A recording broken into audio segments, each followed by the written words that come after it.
명절입니다. 오랜만에 만나는 사람들이 있습니다. 그래서 오랜만에 만나지만 주고받고 싶은 말이 있고 궁금한 것들이 있습니다. 물론 오늘날은 통신수단이 발달해서 아무 때나 연락해서 묻고 답을 하고 또한 안부를 나눌 수 있는 그러한 날들이지만, 그럼에도 불구하고 오랜만에 명절에 만나서 함께 이야기를 주고받고 안부를 묻는 것은 다른 날과 비교할 수 없는 그런 기쁨이 서로 오고 가게 되는 것이지요. 이미 만나신 분도 계시고 또한 만날 분도 계십니다. 어떠신가요? 무슨 말들을 주고받았습니까? 또한 무엇이 궁금했고 어떠한 답변을 들었습니까?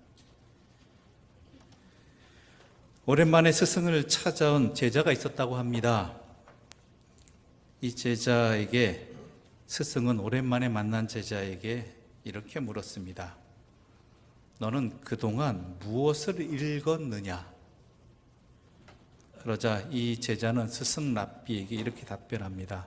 저는 토라를 3번에 걸쳐서 읽었습니다. 그랬더니 스승 랍비가 조용히 웃으면서 이렇게 말했다고 합니다. 그렇다면 토라는 너를 몇 번 읽었느냐? 토라는 몇 번 너를 읽었느냐? 여러분이 여쭙고 싶습니다. 여러분은 성경을 많이 읽으셨을 것입니다. 그런데 성경은 여러분을 몇 번 읽으셨습니까? 처음에는 우리가 성경을 읽습니다.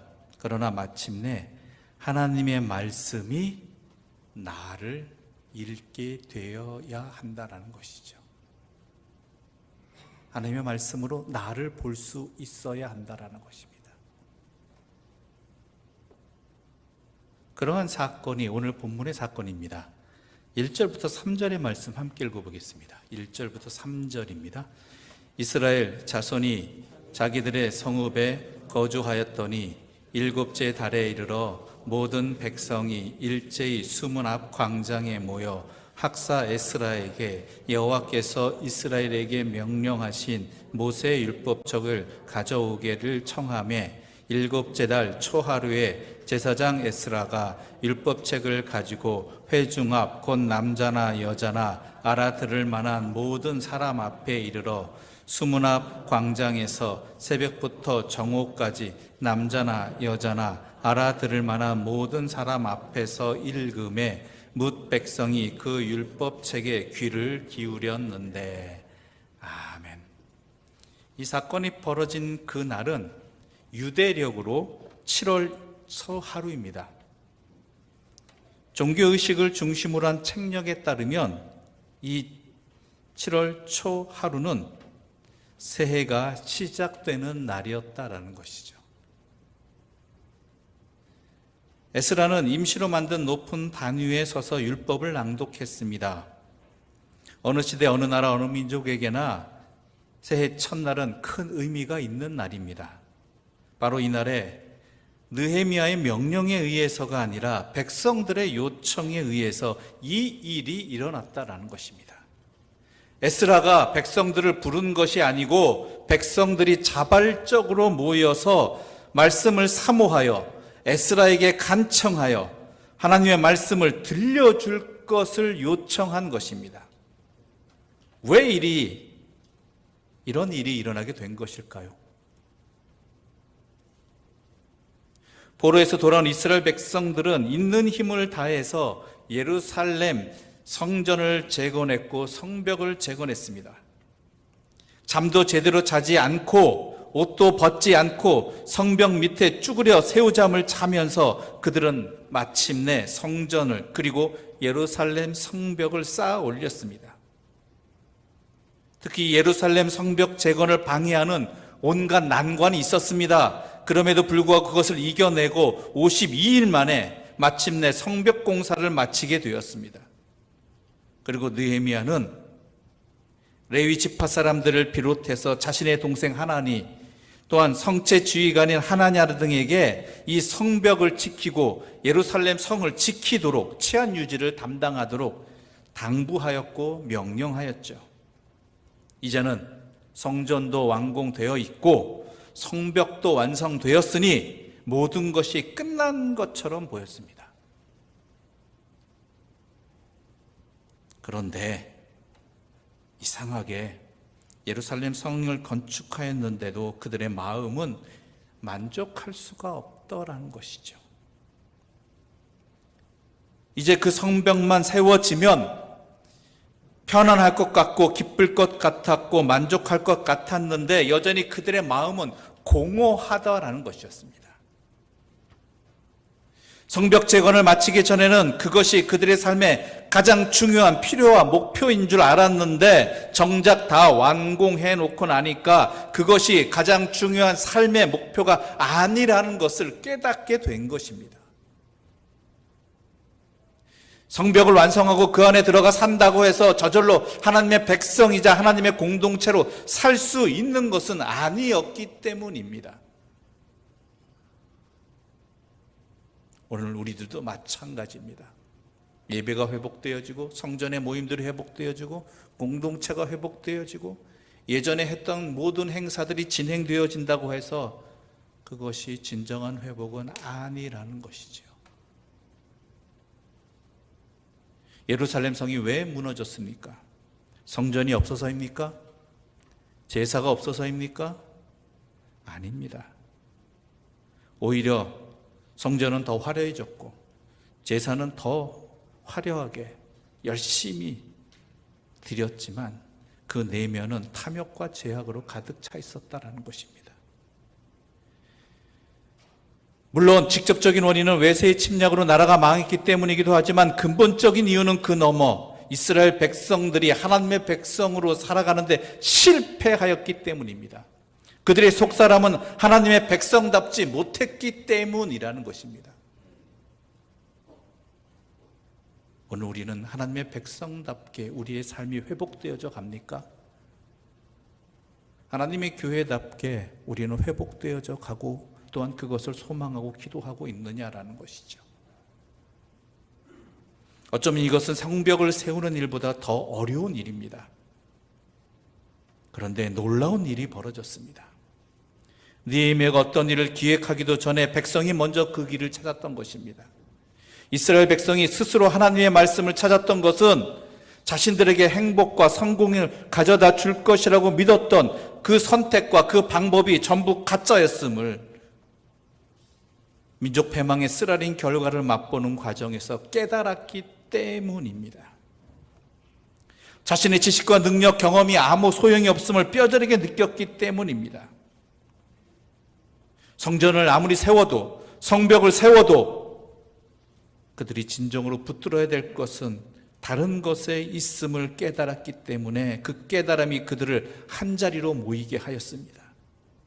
남자와 여자, 말귀를 알아들을 수 있는 이들은 수문학 광장에 몰려와 에스라에게 율법책을 읽어달라고 청한 것입니다. 그렇습니다. 참된 회복은 또한 참된 신앙의 성숙은 말씀에 대한 갈증에서부터 시작되어지는 것입니다. 그 나팔절에 에스라는 새벽부터 율법책을 읽기 시작했습니다.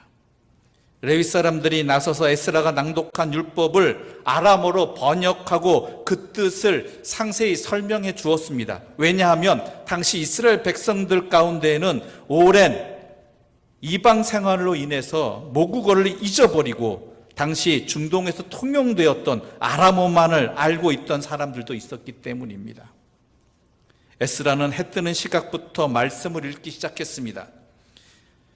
그 시각이 오전 6시라면 정오까지라면 6시간 동안이나 읽었던 것입니다.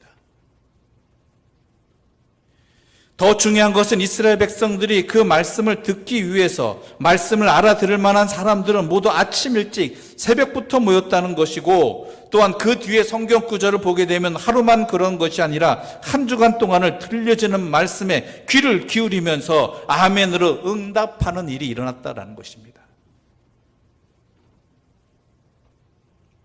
그럴 때 어떤 일이 벌어졌습니까? 8절과 9절의 말씀 함께 읽어보겠습니다. 8절과 9절입니다. 하나님의 율법책을 낭독하고 그 뜻을 해석하여 백성에게 낭독하는 것을 다 깨닫게 하니 백성이 율법의 말씀을 듣고 다 우는지라. 총독 느헤미야와 제사장 겸 학사 에스라와 백성을 가르치는 레위 사람들이 모든 백성에게 이르기를 오늘은 너희 하나님 여호와의 성일이니 슬퍼하지 말며 울지 말라 하고. 말씀이 그들을 읽었습니다. 말씀이 자신들을 알게 했습니다. 사도행전에도 말씀에 대하는 태도에 대한 두 가지 상반된 사건이 나옵니다. 그런데 그 전하는 설교의 말씀은 내용이 비슷합니다. 그런데 베드로의 설교를 들은 사람들은 자신의 죄를 생각하며 옷을 찢고 회개하며 어떻게 하여야 구원을 얻을 수 있냐고 물었습니다. 그런데 스데반 집사의 설교를 들은 사람들은 말씀에 자신들의 마음이 찔리자 오히려 스데반 집사를 정죄하면서 돌로 쳐 죽였습니다. 똑같은 말씀을, 하나님의 말씀을 들었는데도 이렇게 다르게 나타나더라는 것이죠. 교회에서 나름대로 은혜를 받고 가는 사람들이 참 많습니다. 그런데 설교를 듣고 나름대로 곧 내가 편한 대로 은혜 받는 것은 아무 소용 없습니다. 그저 감정의 변화일 뿐입니다. 진정한 변화는 일어나지 않습니다. 그 말씀을 통해서 하나님께서 내가 깨닫기를 원하시는 것, 내가 돌이키기를 원하시는 것이 무엇인지 알아야 한다라는 것이죠. 그 깨달음이 없다라면, 그 찔림이 없다라면 변화가 있을 수 없다라는 것입니다. 도대체 이 말씀을 통해서 하나님께서 나에게 말씀하시고자 하는 바가 무엇인지 그 말씀 앞에서 자신을 볼 수 있어야 한다라는 것입니다. 이스라엘 백성들은 사람이 떡으로만 사는 것이 아니라 하나님의 말씀으로 산다는 그 말씀을 통해서 자신들이 그토록 힘들게 살아온 이유를 발견하게 됩니다. 그동안 자신과 자신의 조상들이 하나님 말씀 아닌 떡으로만 살아보겠다고 발버둥 치며 살아왔음을 깨달은 것입니다. 하나님께 예배드리고 하나님 말씀 들은 이유도 자신들의 떡을 위해서였다는 것만, 바로 그러한 삶이 목표였다는 것을 깨닫게 된 것이죠. 그렇습니다. 하나님의 말씀은 우리의 안팎을 속속들이 되돌아보게 합니다. 나 자신도 착각하고 속을 수 있었던, 속았던 그러한 내 자신의 참모습을 하나님의 말씀은 읽어내시고 우리에게 들려주시고 보여주고 계십니다.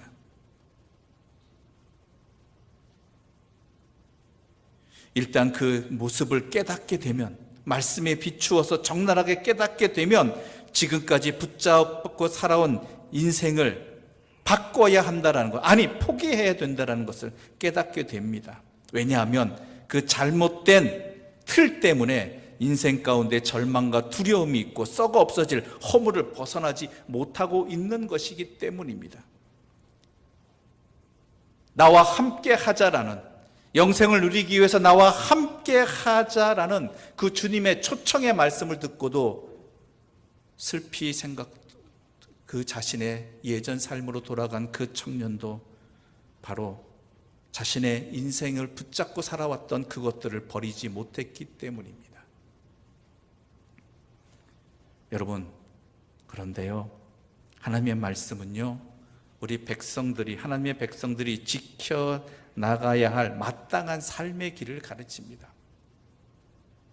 불편한 길이 아닙니다. 잘못된 길이 아닙니다. 전혀 다른 길이 아닙니다. 마땅히 우리가 하나님의 자녀로서 살아가야 할 삶을 가르쳐 주고 계시는 것이 하나님의 말씀이라는 것입니다. 우리가 그 순리대로 살아간다면 그 말씀은 하나도 어렵지 않습니다. 하지만 마땅히 지켜야 할 것을 지키지 않을 때 그 말씀은 불편한 말씀이 되는 것이고, 자꾸만 딴 것으로 자신의 신앙을 증명하려고 합니다. 즉 말씀의 기준에 자신을 비춰보는 것이 아니라 자신이 놓지 않고 있는, 또한 자신이 가지고 있는 그러한 세상적인 가치관에 말씀을 비춰보아서 자신의 신앙이 잘 되는 것이냐 스스로 착각하고, 또한 진리의 말씀을 받아들이지 않는 것이죠. 여러분의 신앙은 무엇으로 점검되십니까? 내가 하나님의 사람으로 잘 살아가고 있다는 것이, 또한 우리의 신앙 공동체인 교회가 하나님의 교회로서 제대로 그 역할을 감당하고 있다는 것이 무엇으로 증명되고자 합니까? 여러분, 미안합니다만 우리는 엉뚱한 것으로 우리가의 신앙을, 우리가 하나님의 백성됨을 엉뚱한 것으로 증명하려고 하였습니다.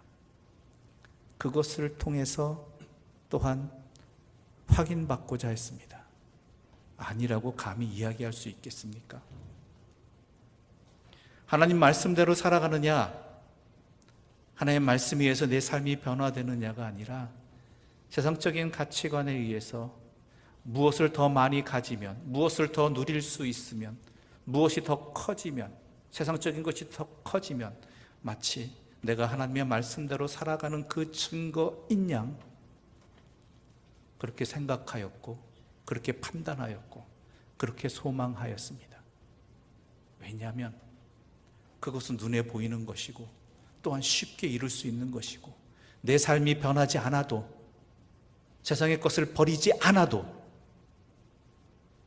마치 그렇게 살아갈 수 있는 것이냐 그렇게 만들고 보이고 착각하게 만들기 때문입니다.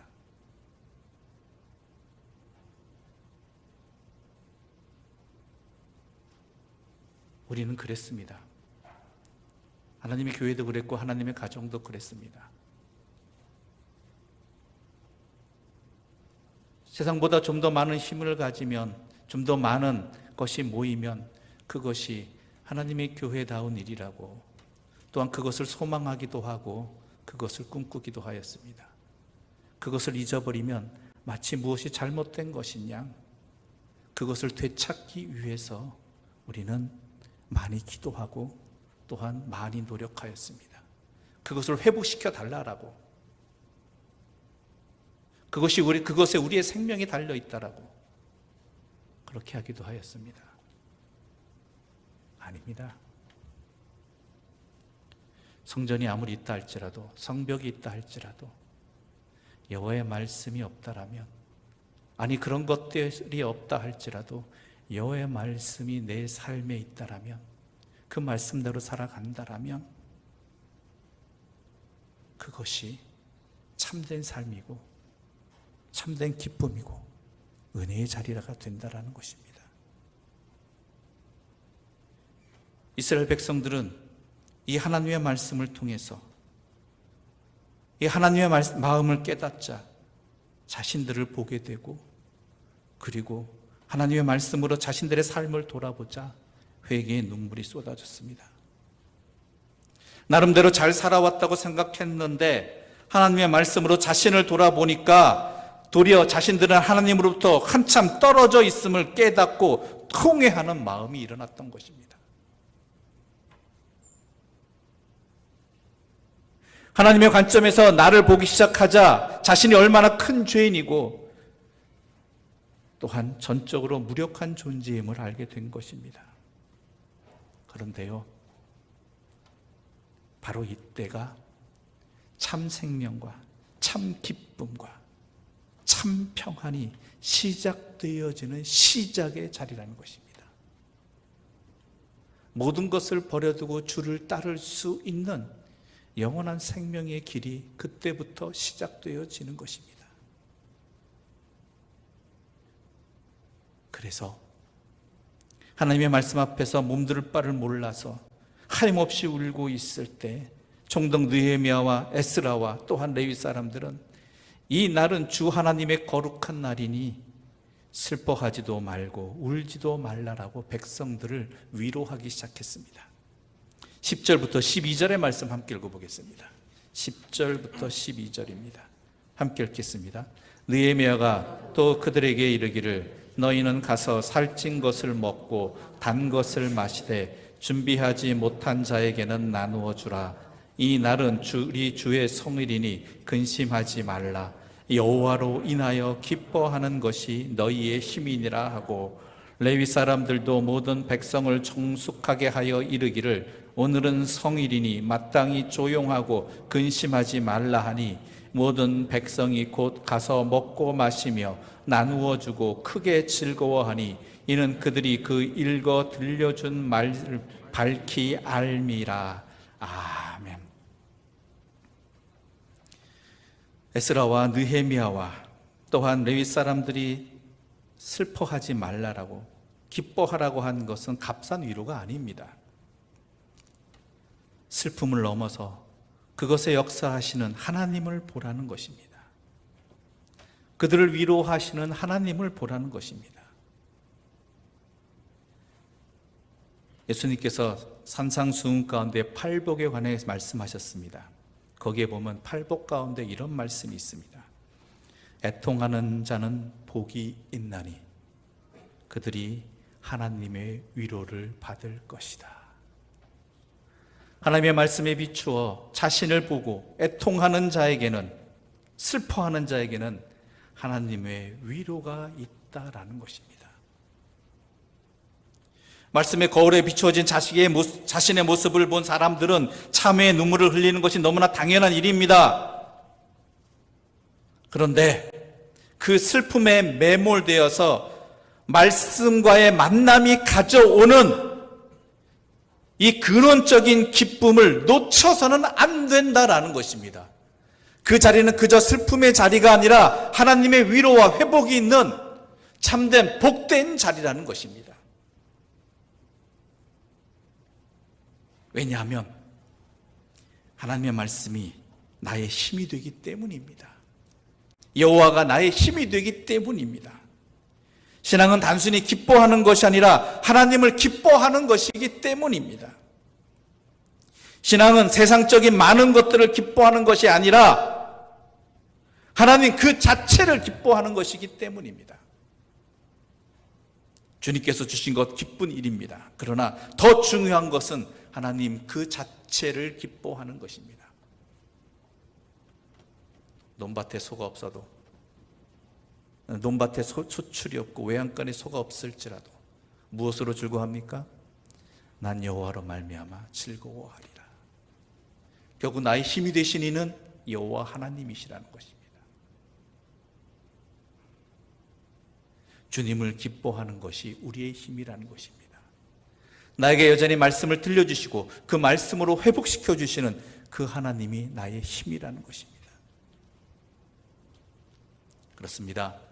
우리에게 주의 말씀이 들린다는 것, 주의 말씀으로 내 자신을 돌아볼 수 있다는 것, 또한 그 말씀으로 하나님의 위로를 받는다는 것, 그것은 이미 그 사람이 하나님의 힘을 얻었다라는 것입니다. 왜냐하면 하나님은 말씀으로 세상을 창조하셨습니다. 혼돈만 있고 아무것도 없는 그 세상을 하나님은 말씀으로 창조하셨습니다.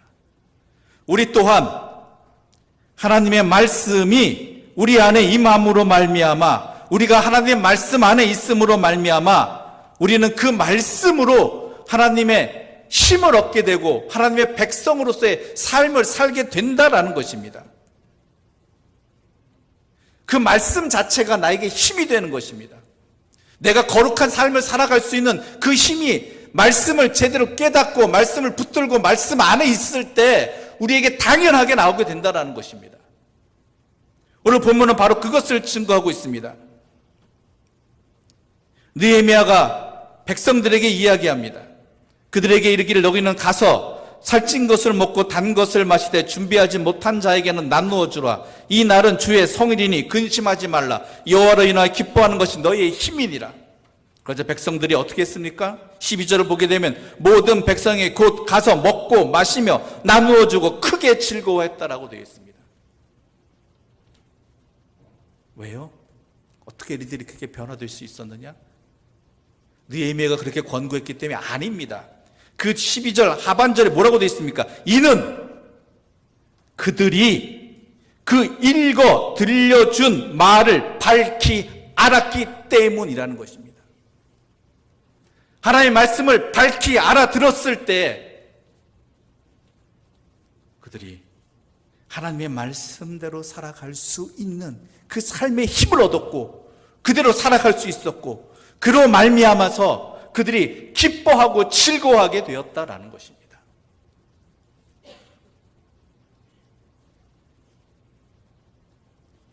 어떻습니까? 가서 먹고 마시며 또한 나누어 주음으로 말미암아 나누어 주었다라는 것이 하나님의 말씀대로 살아간 거예요.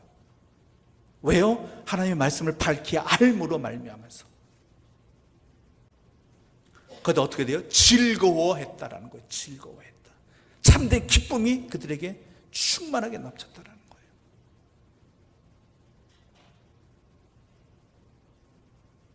이게 말씀의 힘입니다. 우리가 말씀이 내 안에 회복되어야 되는 이유가 바로 이것입니다. 우리가 말씀을 사모해야 되는 이유도 이것입니다. 감사하게도 이스라엘 백성들은 그 말씀을 사모하는 마음을 하나님께서 허락해 주셨고, 그래서 그 새벽부터 남녀노소 말씀을 알아들을 수 있는 사람들은 다 모여들었습니다. 자발적으로. 그리고 그 말씀을 통해 자신들을 깨닫게 되고 눈물을 흘렸고 하나님의 위로를 받게 되었고 회개함을 통해서 그 말씀이 자신들의 삶의 힘이 되었고 그 말씀을 밝히 알므로 말미암아서 그렇게 하나님의 백성으로 살아갈 수 있는 즐거움이 충만하게 되었다라는 것입니다.